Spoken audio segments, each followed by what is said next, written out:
Today in Crazed Performance Repair, we are going to be diagnosing a misfire concern on this 2014 Buick Enclave with a 3.6 liter VVT engine. Now, the engine is more relevant in this particular scenario than the actual vehicle itself. And in fact, this is the same procedure I would take pretty much with any engine. But this one's going to be important because I'm going to bring a follow-up video of the fix or repair on this one as well. This is just going to be the diagnosis video for it. So, I have already done some preliminary tests. Incidentally, because I thought it was recording, but my memory card was corrupt. But we are going to play it like that never happened and start from scratch for the most part. There is one thing I'm not going to do on camera just because it's not something you can do at home anyway. So, let's go ahead and diagnose this misfire. I will get this thing fired up, let you see the shake. It's not a huge dead miss like normal. But regardless, let's start it up.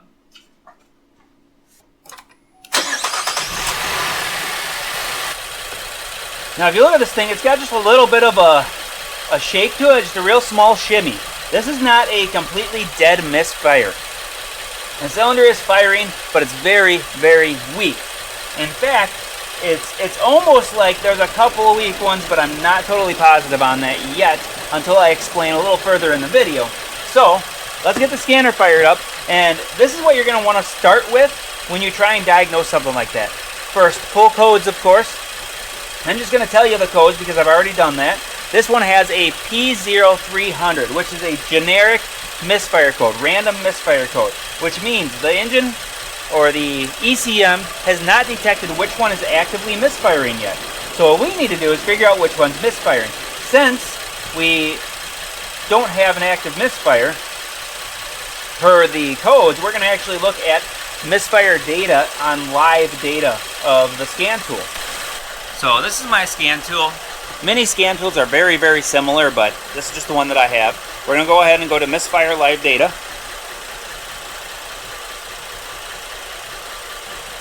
And then under the misfire live data, what you'll see is cylinder number 4 here, cylinder 4, has a misfire actively counting. If we go down under the history section, we got cylinder 1 through 6 here. We got cylinder 4 with a misfire, and cylinder 6 with a little bit of a history of a misfire, but it's not much. I wouldn't necessarily count that a misfire. But what we're going to do is we're just going to take note of that. Now we know cylinder 4 is the misfire culprit. Now with that knowledge, we need to figure out what is causing the misfire. We could have anything from a spark plug to a coil injector fuel situation where it's plugged injector, something like that. Or we could have a mechanical failure, which means burnt valve, bent connecting rod, so it's not making good compression, leaky head gasket, broken valve spring, something of that nature, right? So we need to figure out what it is exactly. The first step we're going to do is we're going to check what's called relative compression. Now, I do this with a lab scope typically, and I actually took a lab scope of it on camera when the camera wasn't recording. Fun. But I'll show you the graph and explain how I did it. But before I do that, the first thing we're going to do is a audio relative compression test. Now, what do I mean by that? What I mean is that is a directional microphone, so we are going to be able to listen via this recording to if there's a misfire or not. So in order to do that, we're going to pull this starter relay out of here. Now make sure you check the bottom of the box, or if you have like a Ford or something, make sure you check your manual, because Fords don't put it on the box for some reason. Find your starter relay. Make sure you jump the correct pins. You do not want to jump the wrong pins. You could short out your computer. Keep that in mind. You want to jump the 87 and 30 on the relay, and the relay comes with a little diagram on it that shows you what numbers, and the numbers are on the bottom, do what. And you can see the switch here is 87 and 30. So we're going to go between 87 and 30. Make sure when you look at that, you're thinking it's upside down. You got to, do it the right way. So make sure you jump that correctly. We're going to jump the starter relay, and we're going to listen. So I'm going to be very quiet right now. I'm just going to hush up and let you guys listen.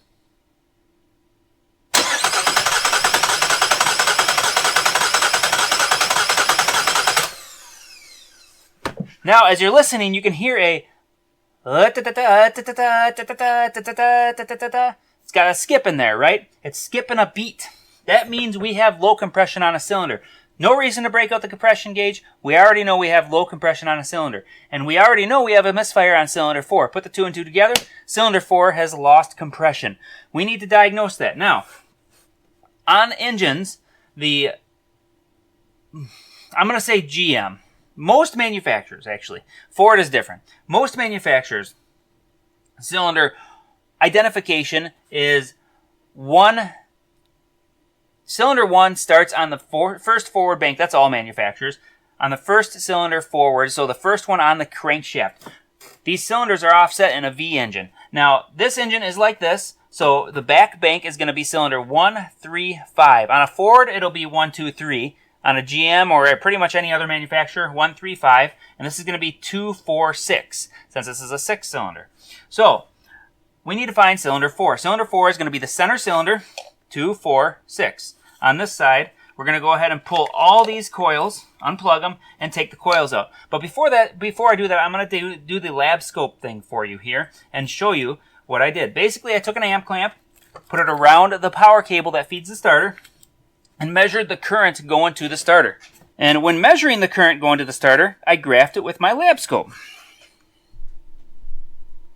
And this is the graph I have. So if you look closely at this graph, you can see we have it gets high spike, low spike, high spike, and then it drops down, low spike, high spike, low spike, high spike. So we have a very uneven graph here.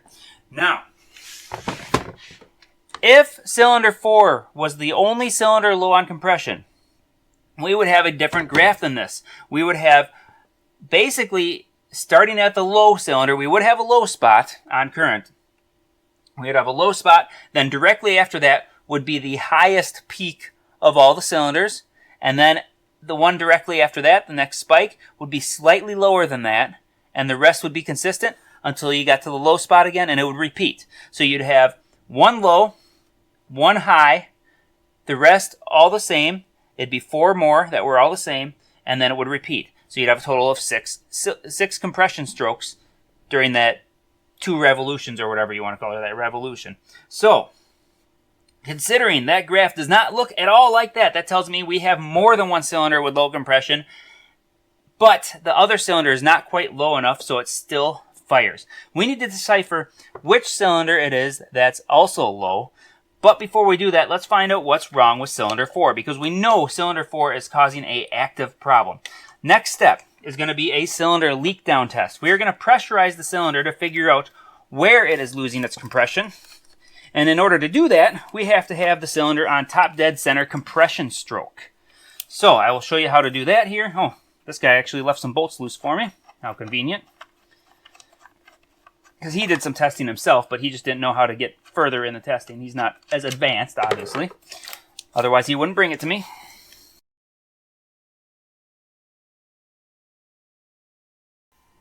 So I'm looking at the plug just to see how it's burning. It's actually burning better than I expected, considering it's misfiring. Boy, that sucker's warm. So let's go ahead and get the leak down tester in there. Now, the one problem we're going to have is we need to turn the crank over manually to get this thing at top dead center. What I'm going to do is I'm going to use, since this is a center plug engine where the very center of it is, the spark plug goes directly over the piston basically. It's got 4 valves, so the spark plug is going to be in the middle, and we don't have to worry about much other than that. So what we're going to do is we're going to go ahead and take the cylinder leak down tester first, and we're going to get started on the compression stroke here using the starter, so I don't have to sit and crank it over forever. All we're going to do is we're going to thread this guy in. I don't have to go all the way. I'm going to hold my finger over this a little bit until I feel a puff. I'm going to just real lightly on here. That was a suction. There we go. I'm going to do it again because I felt like I passed it. There we go. Now I felt it go up, down. So now I know it's somewhere in the middle, right, on the compression stroke.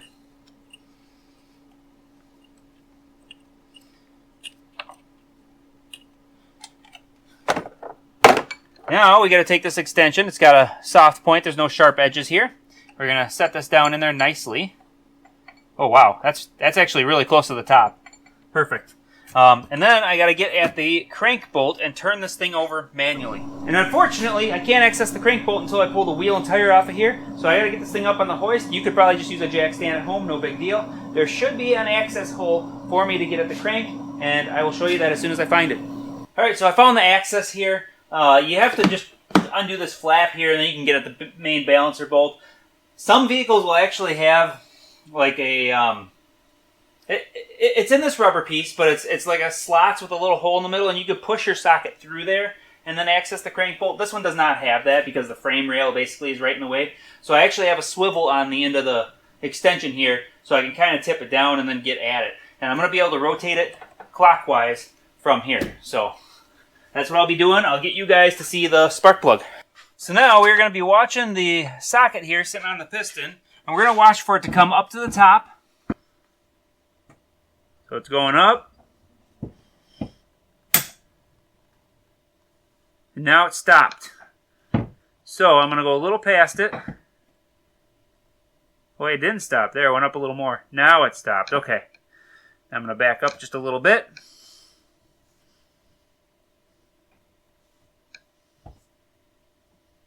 Oh, it went down.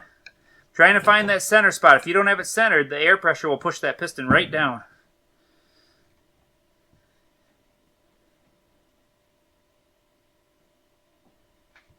Okay, I think I have it centered.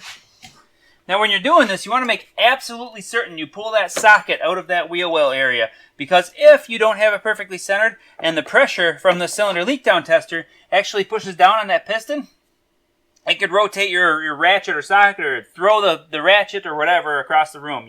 You just don't want it in there, all right? So make sure you pull that out.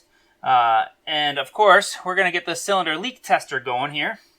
You can probably rent these at like a local O'Reilly's or something, but this is not the end-all be-all. You can use a compression tester in most cases to do this. Most compression testers, on the end of that threaded thing that threads into the spark plug hole, there's a Schrader valve. If you remove the Schrader valve and hook that thing to your air compressor, you can at least hear the leak. You just can't verify how bad the leak is. The only advantage to this is it actually tells me how bad the leak is in percentage of leakage. So, we need to get the air compressor hooked up to this line. We are going to set this thing to zero it out. There we go. We're zeroed out. And then we're going to plug it into the spark plug hole. And now it is adding air to that cylinder. I did not hear the motor rotate. I think I'm okay. 90% leak down. That's why the thing can't fire. It's clearly all leaking out. And we have to go walk around and find out where the leak is coming from. Now, one place it could come from is the intake. I would feel it coming out here if it was the intake. It's not the intake. Another spot could be the crankcase if it's going past the rings. And we should hear some going past the crankcase, but not too much. I hear a little bit, not much. So it's most likely exhaust valve. Let's go to the back. Now this particular vehicle has two exhaust pipes. So what I'm going to do is I'm going to take a rag and block one of them off.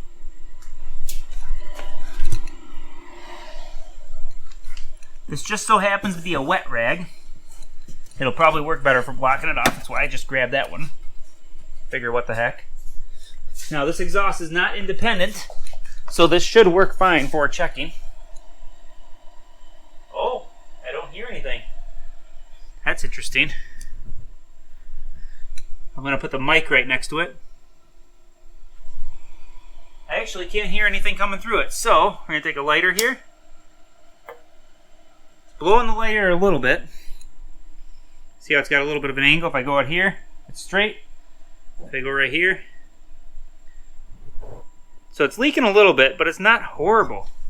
At least I can't hear it out of the exhaust like you would expect. So, where is it coming from? Let's go ahead and do the lighter thing next to the crankcase.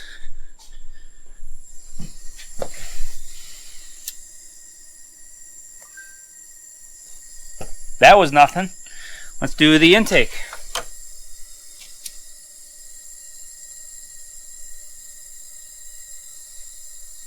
And that one's nothing. So, it's not the intake, exhaust valve, or anything. This has direct injection. We might have an injector seal blown out. In order to test that, I'm going to have to pull the intake. Okay, I'll be right back. Well, that sure is interesting. So, I'm holding the microphone here, And, you know, if I point it away from me, it's going to change its sound. And if I bring it back towards me, it's going to change its sound. I took the fuzzy dong off of the microphone because I wanted to remote the microphone and give you guys what I'm experiencing. We have a very, very unique situation with this one. Was not at all what I expected. It's not the injector. It is not the injector. So, typically it would be very audibly obvious coming out of some kind of hole, right?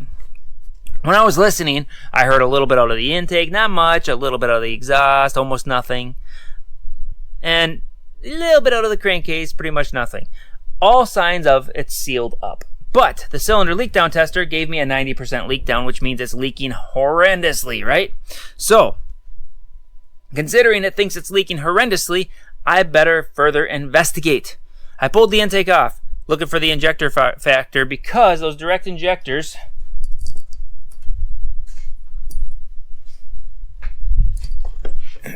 they are covered up by this foam thingy-majig, right? So this foam thingy sits down here, and this is a sound deadening device because they're trying to quiet up. You see the foam right here? This is over the pump. They're trying to quiet up the pump. They're trying to quiet up the injectors. Direct injection's kind of noisy, and it's not very pleasant for the user or driver or whatever you want to call it. So they cover up the sound.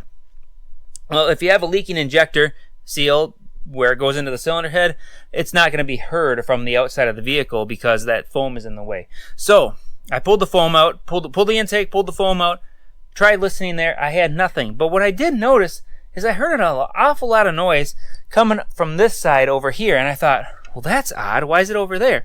And I took my stethoscope. So I have one of these mechanical stethoscopes, and on the end of it is typically, I don't have it here.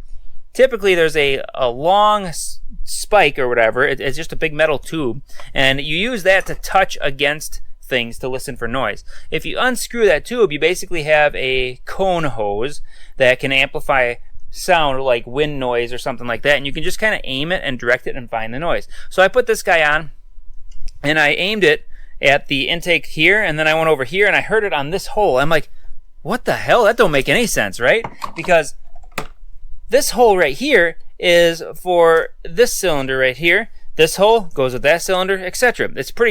I mean, look at it. It goes straight down, lines up with a spark plug. It's directly to that cylinder. There's no way the intake valve is leaking on this one and going to that one, right? So I thought, head gasket? Really? Nah, can't be. So I pulled the spark plug out of this hole. And then it started to make sense. Started putting two to two together, right? If the head gasket's leaking, that would explain the weird graph on the lab scope. It's affecting another cylinder. Maybe the firing order is the reason that it can only detect number 4 misfiring, because that's the most oddball. One cylinder doesn't pump into the other, allowing it to fire. That's my only theory there. It has to be something related to that, because not only does it leak into this cylinder, but it's leaking into this cylinder. So I thought, for sharts and giggles, right, I'm going to go ahead and pull this spark plug out. I didn't hear anything coming out of this intake, but what if the valve is closed? Okay, so this valve apparently is open a little bit, and this valve is closed because I didn't hear anything here, if it's even leaking into there. So I pulled the spark plug. Lo and behold, way louder out of that spark plug hole.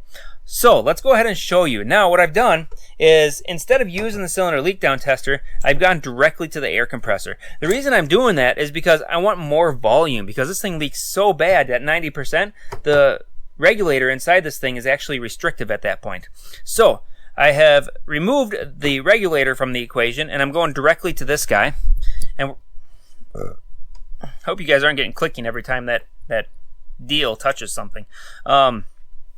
So I've removed the regulator from the equation, and we're going to go ahead and listen to what I hear. Before we do, though, I'm going to plug this spark plug hole, because I want you guys to hear it how I heard it at first. So I just put the little plastic plug in there. That way that's not blowing air out.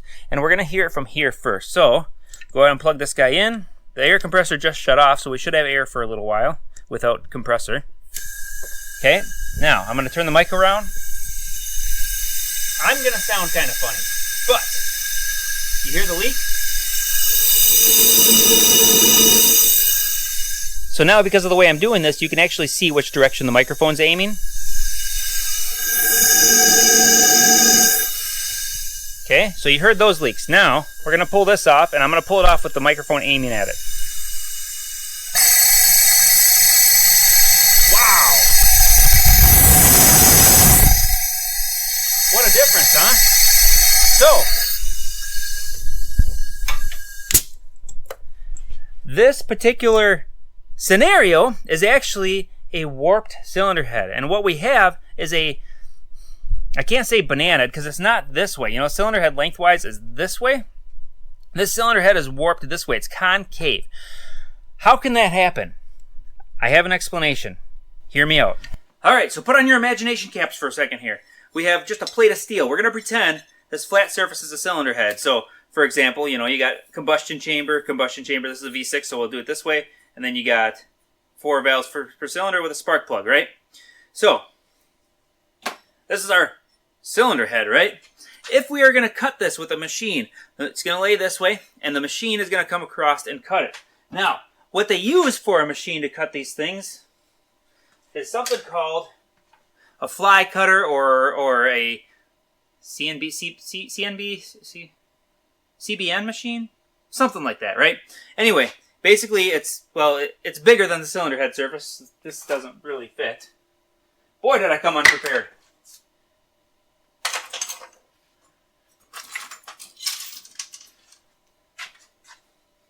It's basically a big bit.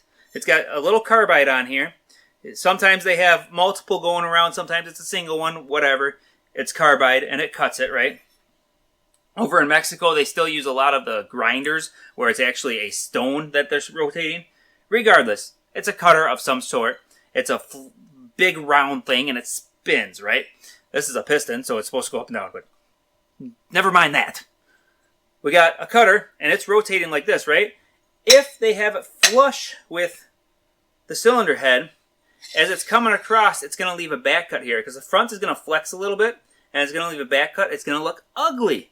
It's not going to look properly done. It'll be cut fine. It'll work, but it's not going to look very good. So what they do is they have a leading edge or a trailing edge.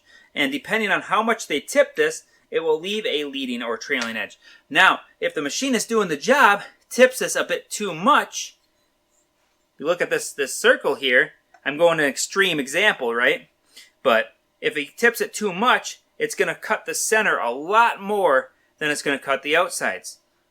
Thus, leaving the center a low spot, or if you flip it upside down and put it on the block, a high spot. Now, what they use now for gaskets is called a multi-layer steel gasket. It's typically on a head gasket, it's 3 layers of steel. One very thin one with a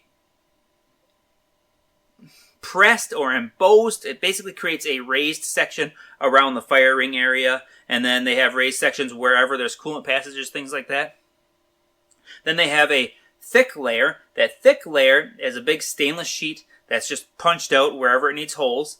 And then they have another one of those thin layers. Sometimes they'll have more than 3, but typically it's 3. Now, the embossed areas apply a little more pressure where it needs to seal, and then those thin layers are coated with a very thin film of a coating that can act as a sealer, right? They are one-time use because once you crush it, that coating gets distorted and fills out any micro cracks or any micro marks that might be in the steel plates, and takes up any gap, takes up any small marks that come from machining the head, any small marks that come from machining the block, etc. Now, if you take and you consider they use this process to machine the cylinder head, how do they do the block? The same exact process. Now, if they don't do this that aggressive, like this is extreme, right? They just do it a little bit on the cylinder head and a little bit on the deck of the block. You combine the two, now you got one going this way and the other going this way. You're only going to contact on the edges. You're not going to contact in the middle. So the middle has the least amount of pressure applied to it. And that gasket needs to be able to make up for that. When it's a multi-layer steel gasket, there's not much material there to make up for it. If they had used one of those old school gooey gaskets you used to see back in the day, that can make up for it, but not the multi-layer steel. You need a very, very flat surface for it to seal. So that's why it's so critical to get your cylinder heads machined.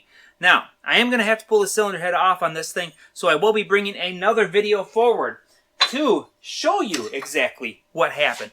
I'll go ahead and I'll do a machining video on this. This time, unlike my previous machining video, I'm going to throw Dicam or spray paint or something on the surface of the cylinder head so I can display how badly warped it really is. Because this one is going to be a very good example of why the cylinder head machining is so important. Now, it's not a good example of why it's so important even when you don't do it, or when you don't have a cylinder head gasket leak, but warpage happens no matter what your engine's condition is. Whether it's sealed or not, it's going to be warped when you pull it off if it's been on there for any period of time. Now, if you just had the cylinder head off and machined 3,000 miles ago, well, it's not really going to warp in that period of time.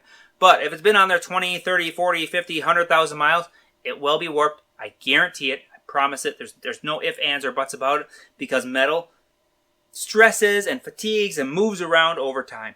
So, with that, hopefully this was a helpful video for you on this particular engine and showing you how to diagnose a misfire on the extreme end of a weird situation. It pretty much shows you any diagnosis, any coverage, except for if it's ignition or fuel related. If it was that, I also have videos for that, and I'll go ahead and throw that on this corner. No, wait, it'll be right over here somewhere in one of those boxes. So you can just click on that next video. I'll try and find that, put it up. And with that, like, share, subscribe. And as always, I hope to see you on the next video. Thanks for watching. And here's a nice, beautiful sunset or sunrise for you to look at in the meantime.